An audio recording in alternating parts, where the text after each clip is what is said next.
50.000 euro nel negozio Pinarello in pieno centro a Treviso. In 22 secondi i ladri fuggono con 6 bici di lusso. Resta l'amaro in bocca, dice Fausto Pinarello. Ennesima tragedia nei campi. A Valdobbiadene un pensionato agricoltore finisce schiacciato dal suo stesso trattore. Umiltà e dialogo per recuperare il contatto con gli elettori. A Monastero agli Stati Generali del PD trevigiano. 9 tavoli tematici di confronto, federalismo fiscale tra le proposte, trattenere parte dell'IMU nel territorio. Martedì sarà insignito a Bruxelles del titolo di cittadino europeo 2018 per la sua vicenda di integrazione con i migranti. Il professor Calò interviene sul caso del sindaco di Riace, arrestato, è stato colpito un simbolo, dice. Aperto stamane con una cerimonia nel sacrario di Fagarei, il raduno degli alpini della sezione di Treviso, domani mattina la tradizionale sfilata. E proprio all'interno del raduno sezionale degli alpini abbiamo trovato gli oggetti protagonisti del nostro viaggio nella memoria, le foto inedite fatte dagli austro-ungarici nelle nostre zone dopo la disfatta di Caporetto. Sport, basket, è tutto pronto per l'avvio di campionato. Domani al Palaverde debutta la nuova De Longhi Treviso, coach Menetti, come un esame all'università.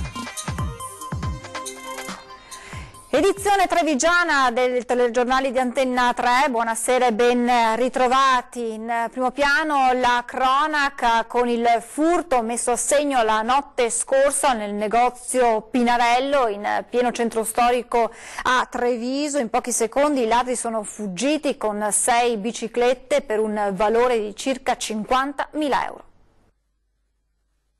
22 secondi, tanto è bastato la notte scorsa intorno alle 4 a 3 individui con il volto coperto per forzare la porta d'ingresso del negozio Pinarello in via Casa di Riposo in centro a Treviso, rubare 6 biciclette e fuggire a piedi. Hanno preso praticamente quelle più belle, quelle che erano in vetrina, il valore si aggira circa sui 50.000 euro, quindi credo, siamo quasi sicuri che non dico sia su commissione, ma sicuramente sapevano quali bici prendere. Un furto probabilmente studiato nei minimi particolari. È possibile che prima di entrare in azione la banda abbia fatto dei sopralluoghi per andare poi a colpo sicuro, sapendo già che bici rubare. A supportare questa ipotesi le immagini catturate dal sistema di videosorveglianza ora in mano agli uomini della questura. Nel video si vede proprio che noi tre probabilmente aveva preso un'altra bici che abbiamo vista che è rimasta a terra, non era quella che cercavano loro, gettata a terra, hanno preso l'altra del valore doppio e quindi da lì si è capito che sapevano cosa prendere. La prima ad accorgersi di quanto accaduto la sorella di Fausto Pinarello, Carla, che abita proprio davanti e che ha sentito scattare l'allarme. Quando si è affacciata dal balcone ha visto che all'interno del negozio mancavano le biciclette. È possibile che i tre si siano allontanati a piedi per poi caricare le bici a bordo di un furgone parcheggiato poco distante.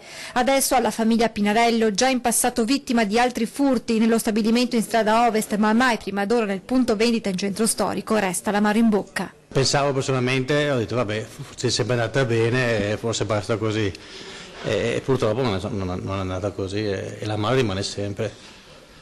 E posso capire cosa possono provare i negozianti, altri negozianti, quando vengono derubati e qualcuno ho sentito che non ha più ripreso l'attività perché effettivamente è un danno troppo grande a volte, quindi questo a me fa pensare molto e mi rattrista molto. 2 giovani nomadi tentano di entrare in un palazzo per rubare, ma un cittadino segnala la loro presenza e le fa arrestare. È successo nel primo pomeriggio di ieri in viale Monfenera a Treviso. Gli agenti delle volanti, dopo aver fermato le 2 giovani, hanno notato che una porta del condominio era stata danneggiata. Perquisiti hanno trovato 2 cacciaviti, una chiave inglese, un foglio di plastica, una pinzetta per sopracciglia deformata per l'utilizzo come grimaldello.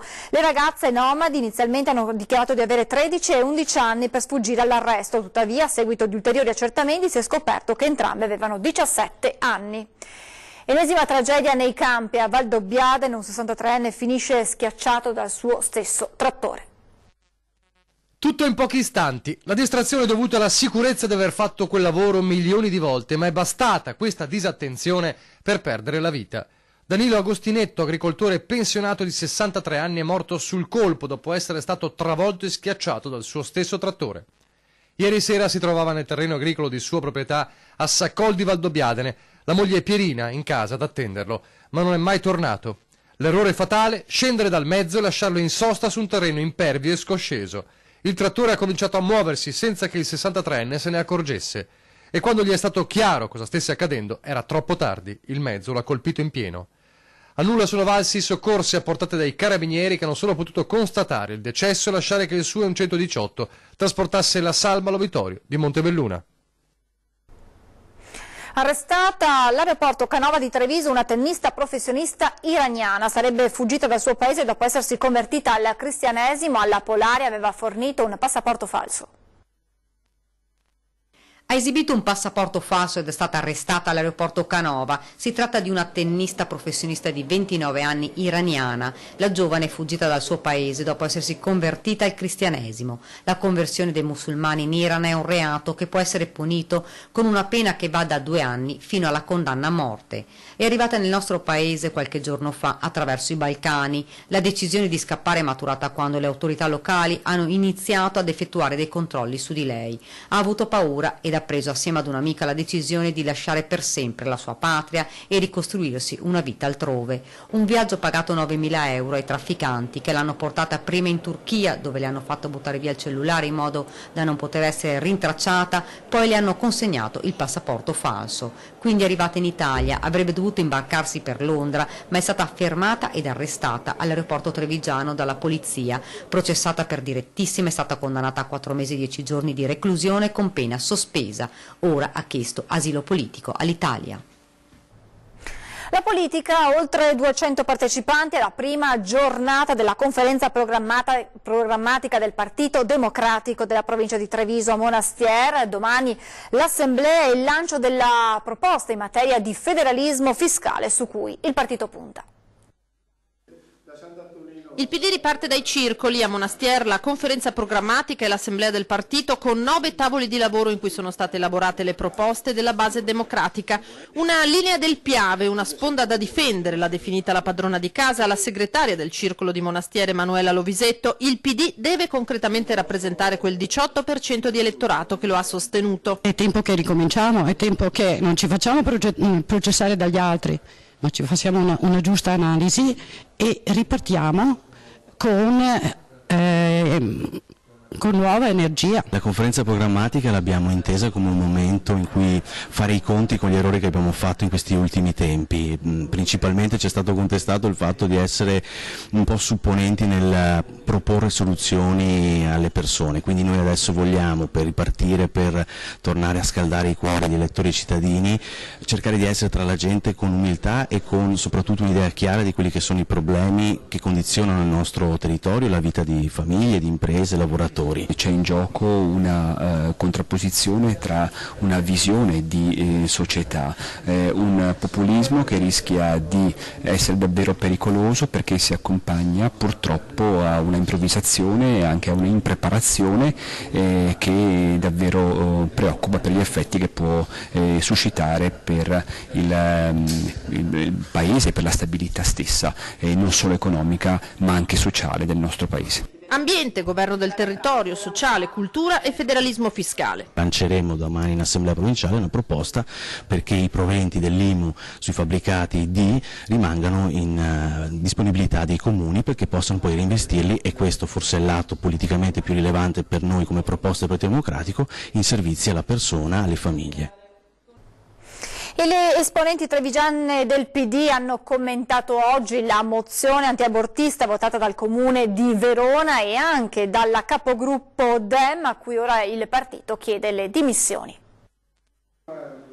Il tema dell'interruzione di gravidanza irrompe nei lavori del Partito Democratico Trevigiano a Monastier dopo la mozione antiabortista approvata dal Consiglio Comunale di Verona e votata anche dalla capogruppo del PD, su cui si è scatenata la bufera.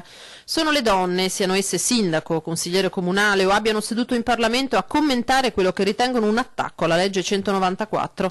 Indietro non si torna, dicono, guai a mettere in discussione un diritto fondamentale. Mi pare strano che una consigliera comunale non sappia che la legge è laica e noi dobbiamo consentire in uno Stato laico di avere legge laica. Anzi, sulla questione della 194, ancora adesso, a tanti anni di distanza, abbiamo ancora chi fa l'obiettore e non permette negli ospedali pubblici di poter abortire. dobbiamo garantire la laicità dello Stato, poi ognuno nella sua coscienza deciderà. Bisogna cercare di evitare di arrivare a che una donna scelga l'aborto, c'è l'informazione, c'è la formazione, c'è la contraccezione, però non si può tornare indietro su questo che è un atto di, come dire, uno deve essere in grado di autodeterminarsi. L'aborto non è una scelta che una donna fa a cuor leggero, molto spesso è messa di fronte a questa scelta anche per questioni anche di salute del feto stesso, quindi insomma noi dobbiamo dare la possibilità di scelta alle donne, non possiamo limitarla e bloccarla e tornare indietro a 50 anni fa. Voglio ricordare che ancora oggi ci sono 24.000 persone morte, donne morte perché abortiscono in maniera del tutto inadeguata. Quindi non togliamo garanzie sanitarie alle donne perché sarebbe criminale, aumentiamo le garanzie dal punto di vista dell'aiuto psicologico, economico e di assistenza. Martedì sarà insignito a Bruxelles del titolo di cittadino europeo 2018, il professore trevigiano Antonio Calò parla anche dei fatti di Riace, gli esempi virtuosi dice vengono presi di mira. Il giornalista e storico Ernesto Galli della Loggia scrive di lui sul Corriere della Sera suggerendolo per la carica di alto commissario all'immigrazione con poteri speciali. E martedì a Bruxelles sempre lui sarà insignito del titolo di cittadino europeo dell'anno. Il professor Antonio Calò, famoso per aver accolto in casa 6 migranti, non si sottrae a questo tipo di riflettori, ma dopo l'arresto del sindaco di Riace Mimo Lucano non si stupirebbe di diventare a sua volta un bersaglio. Siamo un esempio, ma perché aver paura degli esempi? Poi si può migliorare, poi ci possono essere stati degli errori, però secondo me guardiamo oltre, appunto, guardiamo cosa è stato fatto, come è stato fatto e cosa ha mosso in senso positivo. Non dobbiamo solo e sempre guardare al male, guardiamo anche al bene e non dobbiamo sempre sistematicamente delegittimare chi cerca di sporcarsi le mani per costruire qualcosa di positivo. Non intendo più tacere, continua Calò, che non vede nello stop agli sbarchi la soluzione del problema immigrazione. Una visione realistica deve tenere presente delle persone che ci sono già e risolvere un problema che non è differente, cioè dare un senso a questa presenza. E la soluzione avanzata invece dal professore è superare il sistema delle coop e costituire sotto la sorveglianza dei comuni dei nuclei dei 6 immigrati che si autogestiscano e seguano un percorso di inserimento. Metodo intelligente, economico e senza burocrazia, lo definisce Galli della Loggia nel suo corsivo. Calò si dice pronto a parlarne con chi di dovere, sottintendendo il governo, anche domani, se ci fosse la reale volontà di risolvere il problema. Se invece non vorranno risolverlo creando queste situazioni di grande imbarazzo, perché inevitabilmente ci potrebbero portare allo scontro sociale, che è una delle cose peggiori che... Ma allora qua bisogna dirlo, allora io andrò in giro dicendo lo Stato non mi ha voluto ascoltare, le conseguenze saranno queste e ognuno si prenda le sue responsabilità. L'amministrazione comunale di Treviso continua il viaggio nei quartieri della città. L'assessore ai lavori pubblici Zampese ha incontrato i residenti di Santa Maria del Rovere e illustrato il progetto di riqualificazione di Piazza d'Armi.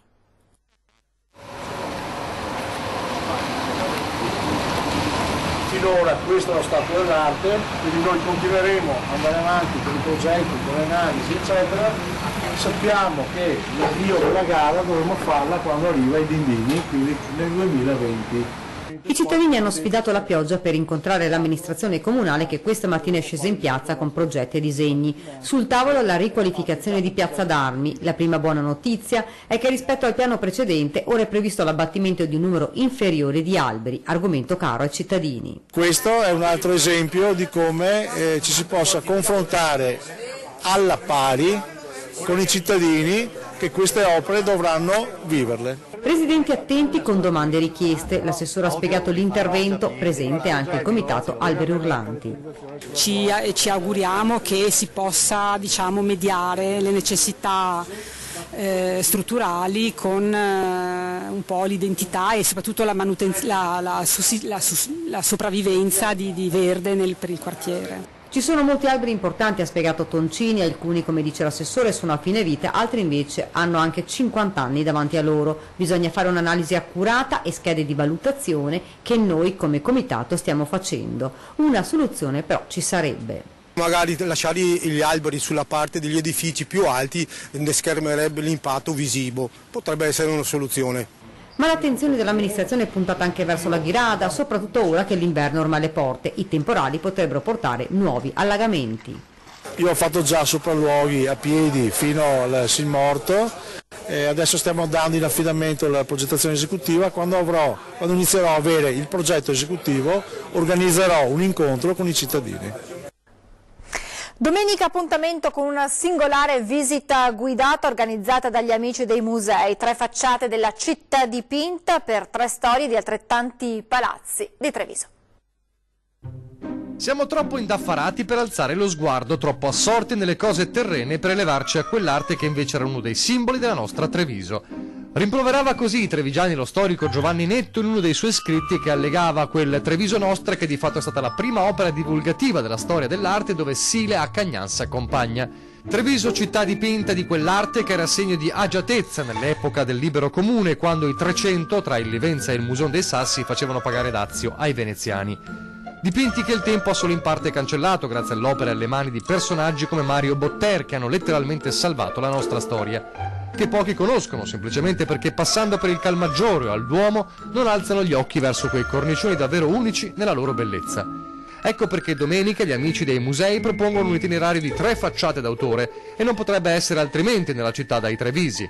Casa Robegan, Palazzo Zignoli e la scuola al Battistero del Duomo, visti dall'esterno per dimostrare che Treviso è una vera e propria pinacoteca a cielo aperto. Che sono 3 facciate d'autore, Tiziano, che abbiamo qui alle nostre spalle, o almeno quello che ne resta, sulla facciata della scuola del Santissimo, Domenico Capriolo a Casa Robegan, 1528, e Ludovico Pozzoserrato sulla facciata di Casa Zignoli, in 1590 circa. Una lezione di storia ed arte, ma anche un segnale a favore del recupero delle facciate corrose, più in 10 anni di smog che in 400 di guerre e devastazioni. Ecco perché si parte da quella dipinta dal Tiziano ai piedi del campanile del Duomo. Siamo partiti da questa facciata perché ha particolare necessità proprio per il degrado e anche per l'importanza dell'autore. Parliamo di Tiziano. 1517 è la data dell'Assunta dei Frari, che sta alla pittura veneta come la Cappella Sistina di Michelangelo sta alla pittura nazionale. Ammirare per salvare questo patrimonio che rende unica Treviso. Una iniziativa che vuole essere anche un appello al comune per Casa Robegan. Casa Robegan, che è stata restaurata 30 anni or sono, avrebbe bisogno nuovamente, io pensavo, una manutenzione. In realtà forse sarebbe un vero e proprio restauro, almeno nelle parti basse. È il momento di cedere la linea alla regia per qualche minuto di pubblicità, restate con noi.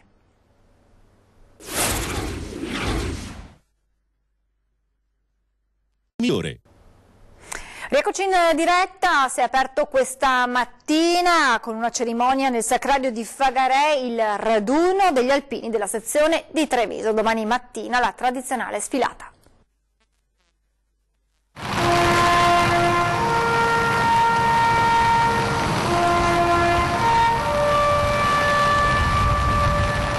Sotto una pioggia battente in uno dei luoghi simbolo della Grande Guerra, il Sacrario di Fagarè, si è aperto il raduno nazionale ANA di Treviso. Presenti le autorità civili e militari che hanno presenziato la cerimonia. Ma i veri protagonisti sono stati i ragazzi, coinvolti nel raduno da un progetto che li ha visti realizzare testi, plastici e disegni. La memoria parte dai ragazzi, bisogna far conoscere ai ragazzi quello che non sanno ancora e spiegare a chi non ha ancora capito cosa è stata la guerra. Il Sacrario, realizzato vicino al Piave, fiume che fece da scenario ai combattimenti del primo conflitto, diventa così il luogo del ricordo, ma anche di una pace che va tutelata dalle nuove generazioni. Avere qui gli alpini vuol dire solidarietà, è una parola che rappresenta tutto ciò che si può del futuro, di insegnamento alle nuove generazioni. Oggi ha parlato del cuore e il cuore ha parlato di solidarietà. Grande emozione anche per la mostra fotografica 100 anni 100 foto, che ospita rari istantanei scattate dagli austro-ungarici nei territori occupati dopo Caporetto. Il raduno proseguirà poi stasera con un concerto unico che vedrà esibirsi 100 voci accompagnate da 100 trombe. Il clou poi domani mattina a partire dalle 8. Comincerà l'ammassamento alla Golena del Piave, partendo poi da Saccararo di Fagarè, il bus a navette porteranno la gente. Sfileremo alle 9:50 lungo la Pustumia fino qui al Saccararo di Fagarè, dove faremo l'onore alla bandiera, l'onore ai caduti e la nostra messa. E poi rompete le righe. E proprio all'interno del raduno sezionale degli Alpini abbiamo trovato gli oggetti protagonisti della nostra rubrica, un oggetto, una storia. Uno dei combat film della Grande Guerra.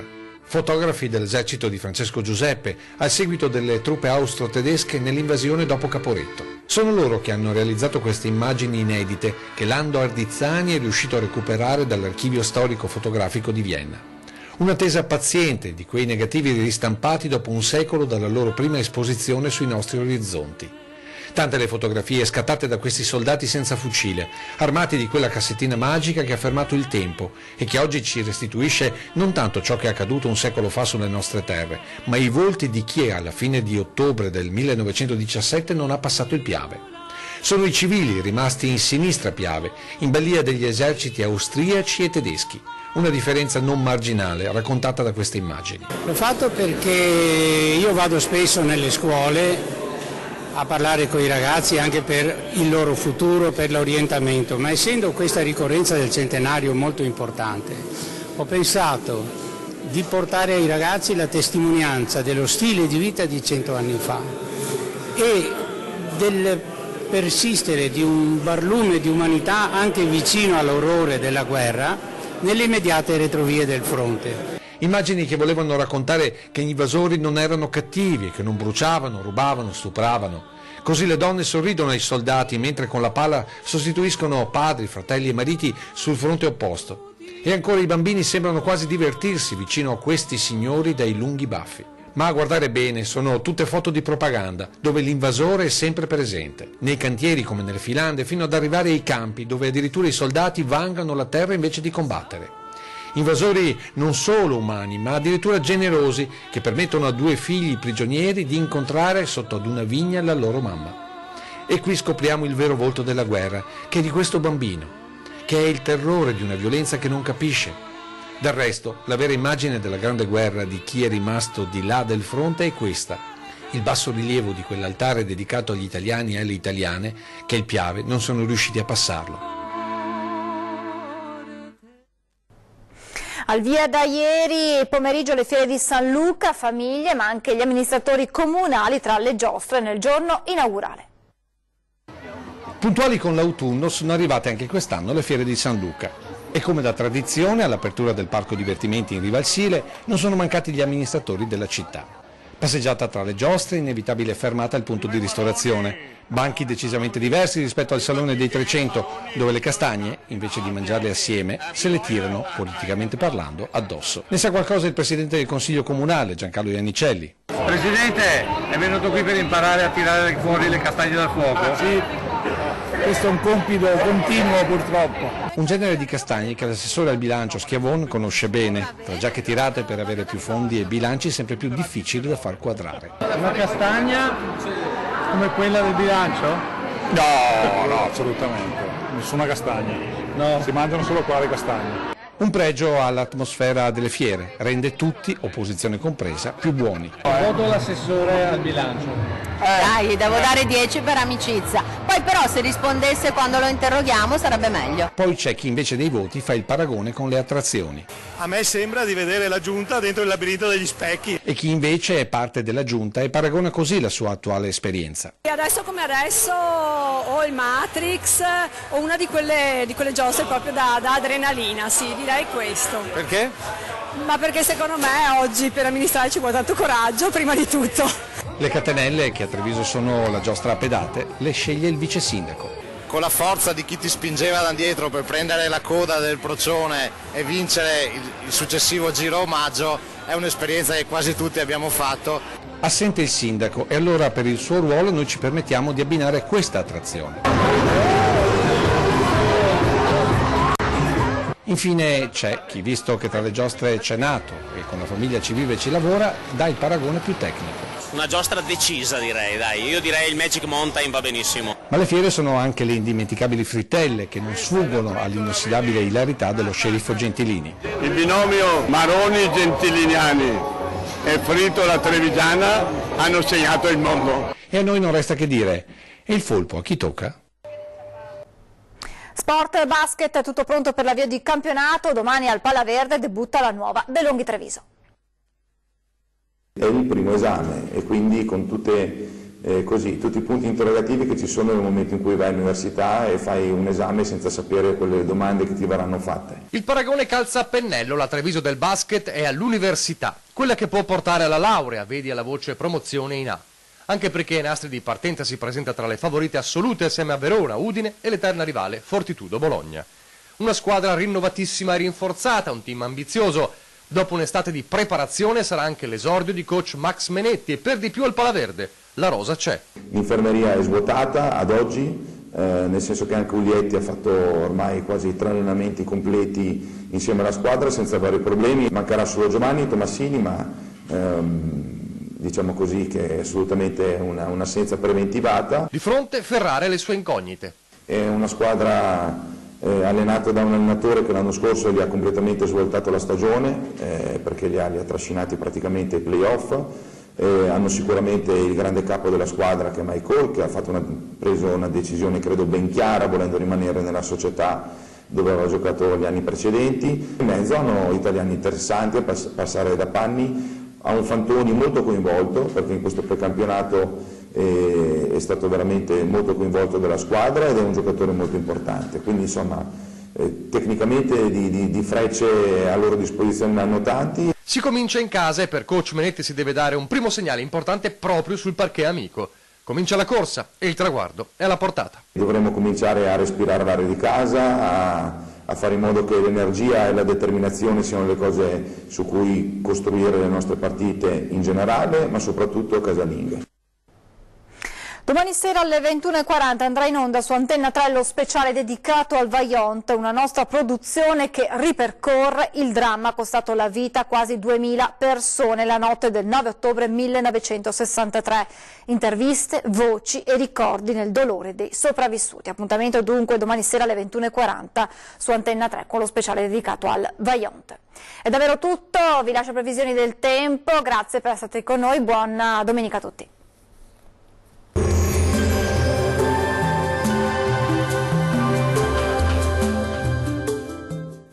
Tonus è il miglior negozio di calzature moda comoda. Qui troverete il più vasto assortimento di calzature Fratelli Tomasi. Eleganza e comodità, perché camminare è vivere. Ben ritrovati al meteo. Non cambia il tempo sulle nostre regioni, ci attende una domenica piuttosto instabile. Nel dettaglio sul Veneto avremo molte nubi sin dal mattino, con piogge e temporali diffusi un po' su tutti i settori. Dal pomeriggio qualche schiarita in più a partire dalle province meridionali, entro la serata fenomeni in cessazione su tutto il territorio regionale. Temperature minime tra 14 e 17 gradi, massime comprese invece tra 19 e 23 gradi circa. Vediamo ora che tempo farà sul Friuli Venezia Giulia. Poche novità, anche sulla nostra regione dominerà il maltempo. Il cielo sarà molto nuvoloso con fenomeni temporaleschi piuttosto frequenti, specie nella prima parte della giornata. Poi, col passare delle ore, qualche schiarita soleggiata in più. Temperature minime tra 15 e 16 gradi, valori massimi oscillanti invece tra 18 e 19 gradi circa. Vediamo infine la situazione meteorologica del Trentino Alto Adige. Non cambia di molto la previsione, molte nubi sin dal mattino con piogge a macchia di leopardo possibili un po' su tutti i settori, alternati a qualche pausa più asciutta e anche soleggiata. Migliorerà ovunque entro la nottata. Temperature minime sui 14 gradi, massime comprese invece tra 21 e 23 gradi. Dal meteo di Antenna 3 è tutto, arrivederci al prossimo aggiornamento.